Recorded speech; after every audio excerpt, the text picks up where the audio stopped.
Hello friends, എല്ലാവർക്കും കാറ്റത്തെ കിളിക്കൂടുന്ന super kit പരമ്പരയുടെ നാളത്തെ വിശേഷത്തിലേക്ക് സ്വാഗതം. അതിനു മുമ്പ് നിങ്ങൾക്ക് ആർക്കെങ്കിലും ഞങ്ങളുടെ ചാനൽ ഇഷ്ടപ്പെട്ടുവെങ്കിൽ സബ്സ്ക്രൈബ് ചെയ്യുക, ലൈക്ക് ചെയ്യുക, കമൻറ്റ് ചെയ്യുക. എല്ലാ ദിവസവും പുതുപുത്തൻ വിശേഷങ്ങളുമായിട്ട് എത്തുന്നതായിരിക്കും. അപ്പോൾ നാളത്തെ വിശേഷം എന്ന് പറയുന്ന അങ്ങനെ ഹരീഷിനെ വളരെ മോശമായ രീതി അപമാനിക്കുന്ന ഒരു ഭാഗമാണ്. ആരാ? ഹരീഷിൻ്റെ അമ്മാവൻ.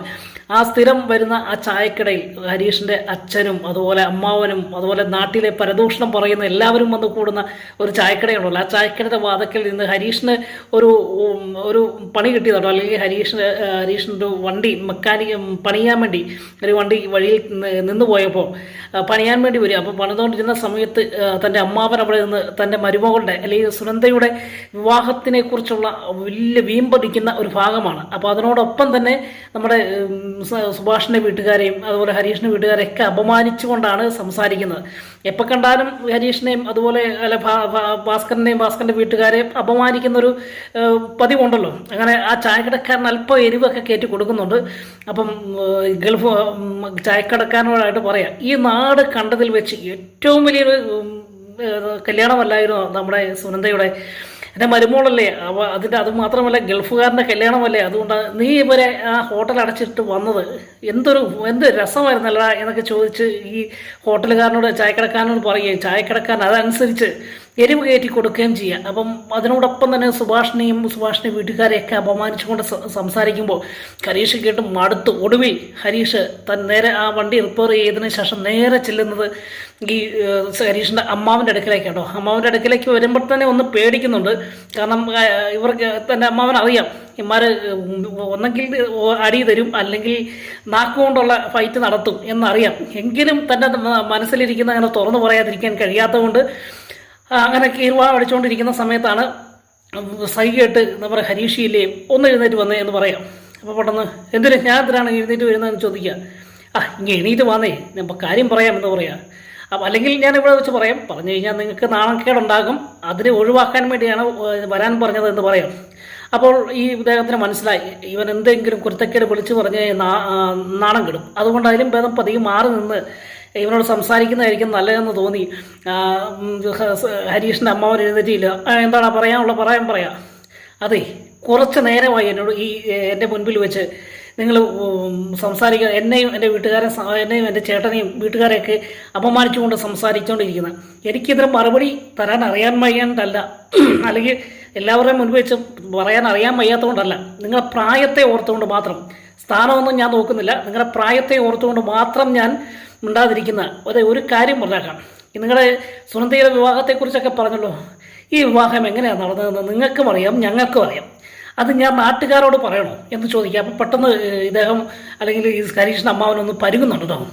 എന്നിട്ട് ഹരീഷ് പറയാണ്, ഇന്നലെ രാത്രി നടന്ന സംഭവങ്ങളൊക്കെ അറിയാലോ. സുനന്ദ വീട്ടിൽ വന്ന് സുഭാഷേൻ്റെ കാൽക്ക് വീണ് എന്നെ കല്യാണം കഴിക്കണമെന്ന് പറയുകയും അങ്ങനെ അതിനു മുമ്പ് കല്യാണത്തിന് വേണ്ടി ഒരുങ്ങി വന്ന സുനന്ദരെയൊക്കെ നാട്ടുകാരൊക്കെ അറിയത്തില്ല, പക്ഷെ നമുക്കറിയാം. അത് ഞാനിവിടെ പറഞ്ഞു കഴിഞ്ഞാൽ നിങ്ങൾ ഈ പറഞ്ഞുകൊണ്ടിരിക്കുന്നതിനൊക്കെ നിങ്ങൾ നാണം കിടേണ്ടി വരും കേട്ടോ. അതുകൊണ്ട് മര്യാദയ്ക്ക് ഞാൻ പറയുകയാണ്, ആവശ്യമില്ലാതെ എന്നെയും എൻ്റെ ചേട്ടന്മാരെയും ആവശ്യമില്ലാതെ അപവാദം പറഞ്ഞു കഴിഞ്ഞാൽ അല്ലെങ്കിൽ നാണം കെടുത്തുന്ന വർത്തമാനങ്ങൾ പറഞ്ഞു കഴിഞ്ഞാൽ ഉറപ്പായിട്ടും ഞാൻ നാട്ടുകാരുടെ മുൻപിൽ വെച്ച് സുനന്ദ കല്യാണത്തിന് തലേരാത്രി എൻ്റെ സുഭാഷേട്ടൻ്റെ മുൻപിൽ വന്ന് നിലവിളിക്കുകയും സുഭാഷേട്ടനോടൊപ്പം ജീവിക്കുവാൻ ഒരുങ്ങി വന്ന ആണെന്ന് ഞാൻ പറയും. അത് നിങ്ങൾക്ക് അത്ര ഗുണം ഉണ്ടാകില്ല കേട്ടോ എന്ന് പറയാം. ഒരു ഭീഷണി മുഴക്കിയിട്ട് ഹരീഷ് പോവാട്ടോ. അപ്പം ഇത് കേട്ടത് ചങ്ക് തകർന്നു പോയി സുധീഷിൻ്റെ അല്ലെങ്കിൽ ഹരീഷിൻ്റെ അമ്മാവനോട്ടോ. കാരണം ഹരീഷിൻ്റെ സ്വഭാവമാണ്, ഹരീഷ് അത് തുറന്നു പറയുകയും ചെയ്യും. പക്ഷേങ്കിൽ എന്തോ ഹരീഷ് അതൊന്നും പറയാതെ ഒതുക്കത്തിൽ മാറ്റി നിർത്തി അത് പറഞ്ഞിട്ട് ഒരു ഭീഷണി മുഴക്കിയിട്ട് ഹരീഷിനെ പാടും നോക്കി പോകാം. പെട്ടെന്ന് ഹോട്ടലുകാരൻ ചോദിക്കും, എന്താ മരുമൻ വന്ന് എന്തോ കുശലം പറഞ്ഞിട്ട് പോയത്? ഒന്നുമല്ല, ഞങ്ങളുടെ ഫാമിലിക്കാരും ഒന്ന് പറഞ്ഞതാണ്, വേറെ ഒന്നുമല്ലെന്ന് പറയാം. അപ്പോൾ അത് തുറന്നു പറയാൻ പറ്റാത്തതുകൊണ്ട് വളരെ വേർത്ത് നിൽക്കുന്ന ഹരീഷിൻ്റെ അമ്മാവനെയൊക്കെ കാണാം. അതിനുശേഷം കാണുന്നത് നമ്മുടെ സുധീഷ് വീട്ടിലേക്ക് ഈ ഓട്ടോ ഒക്കെ കഴിഞ്ഞ് വീട്ടിലേക്ക് വരും. വൈകുന്നേര സമയത്ത് സുഭാഷേട്ടൻ വളരെ ദുഃഖിതനാണെന്ന് മനസ്സിലായതുകൊണ്ട് തന്നെ ഹരീഷിൻ്റെ ഷോപ്പിൽ വന്ന് ഹരീഷിനെ വിളിച്ചോളാണ് പോകുന്നത്. അങ്ങനെ പോകുന്ന സമയത്ത് പെട്ടെന്ന് ഹരീഷ് അകത്ത് കയറി വളരെ കൂളായിട്ട് അല്ലെങ്കിൽ വളരെ സ്നേഹത്തോടു കൂടിയാണ് രണ്ടുപേരും സംസാരിച്ച് തുടങ്ങുന്നത് കേട്ടോ. തുടങ്ങുന്നതിന് നമ്മുടെ സുഭാഷിൻ്റെ ദുഃഖത്തെക്കുറിച്ചും സങ്കടത്തെക്കുറിച്ചൊക്കെ നമ്മൾ വീക്കിലി പ്രൊമോയിൽ പറഞ്ഞിരുന്നു. അങ്ങനെ പറഞ്ഞുകൊണ്ടാണ് ഇത് തുടങ്ങുന്നത്. അപ്പോൾ എങ്ങനെയെങ്കിലും സുഭാഷ് ചേട്ടനെ നമുക്ക് പഴയ സുഭാഷ് ചേട്ടനാക്കി മാറ്റണം. അദ്ദേഹം വളരെ സങ്കടത്തിലാണ്. ഇപ്പോൾ നിധി എന്നെ വിളിച്ചിരുന്നു, സുഭാഷ് ചേട്ടൻ നിധിയുടെ മുൻപിൽ കിടന്ന് പൊട്ടിക്കരഞ്ഞെന്നോ ഒക്കെ പറഞ്ഞു.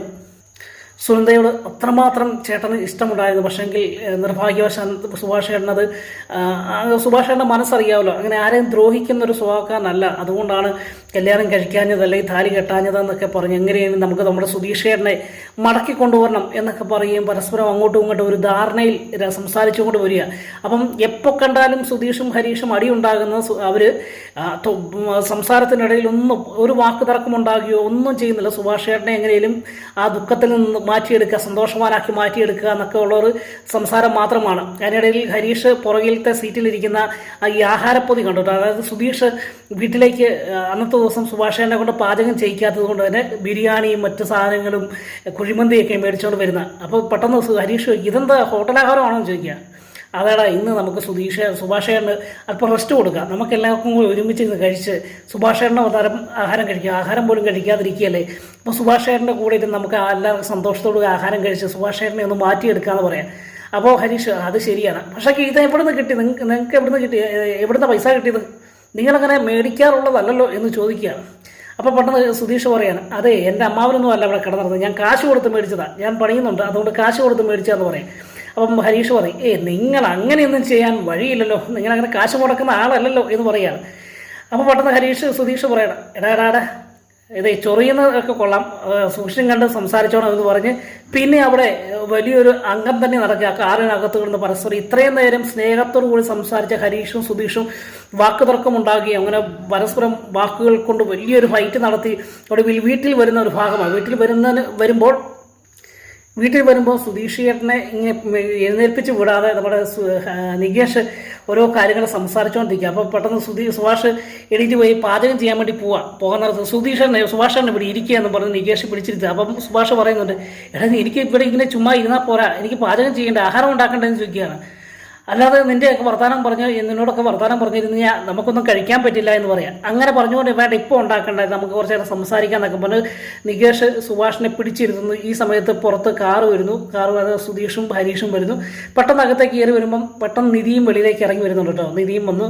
പെട്ടെന്ന് സുധീഷിനെ കണ്ടുകൊണ്ട് സുഭാഷ് ചോദിക്കും, ഇതെന്നാണ് നിൻ്റെ കയ്യിലൊരു പൊതി ഇരിക്കുന്നത് ചോദിക്കുക, നീ ഇന്ന് ആഹാരം വെളിയിൽ നിന്ന് മേടിച്ചോന്ന് ചോദിക്കുക.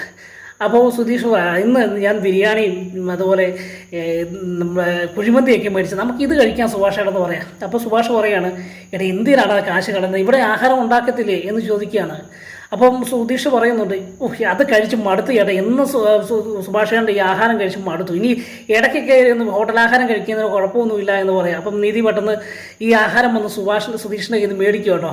നിങ്ങൾ പോയി റെഡി ആയിട്ട് വാ, നമുക്ക് കഴിക്കാം എന്ന് പറഞ്ഞ് ഞാൻ എല്ലാം തയ്യാറാക്കി വെക്കാമെന്ന് പറയും. അങ്ങനെ എല്ലാവരും ആഹാരം കഴിക്കാൻ വേണ്ടി തയ്യാറാകുന്നു. അങ്ങനെ ഒരു കഴിക്കാൻ വേണ്ടി കൈ കഴുകാൻ പോകുന്ന സമയത്ത് വന്ന് നിധി എല്ലാ സാധനവും ഒരുക്കി വെക്കുക കേട്ടോ. ആഹാരം എല്ലാവർക്കും വേണ്ടി റെഡിയാക്കി വെക്കുന്നു. അങ്ങനെ വന്നിരുന്ന് കഴിക്കുമ്പോൾ എല്ലാവരും കഴിക്കാൻ തുടങ്ങി. ആ സമയത്ത് സുഭാഷിന് ചിക്കൻ കാലെടുത്ത് കൊടുക്കുമ്പോൾ സുഭാഷ് പറയാതെ വേണ്ട എന്ന് പറയുകയും അങ്ങനെ റൈസ് മാത്രം കഴിച്ചുകൊണ്ട് ഇങ്ങനെ അങ്ങോട്ടും ഇങ്ങോട്ടും കഴിക്കാതെ ഇളക്കിക്കൊണ്ടിരിക്കുന്ന ഒരു ഭാഗമുണ്ട്. അപ്പോൾ എല്ലാവരുടെയും ശ്രദ്ധ സുഭാഷിൻ്റെ മുഖത്തേക്കാണ്. അങ്ങനെ സുഭാഷ് ചേട്ടൻ ഇത് കഴിക്കുന്നില്ല എന്ന് മനസ്സിലാക്കിയപ്പോൾ സുഭാഷിനോട് ചോദിക്കുകയാണ്, സുഭാഷേട്ടൻ എന്നാ കഴിക്കാത്തതെന്ന് ചോദിക്കുക.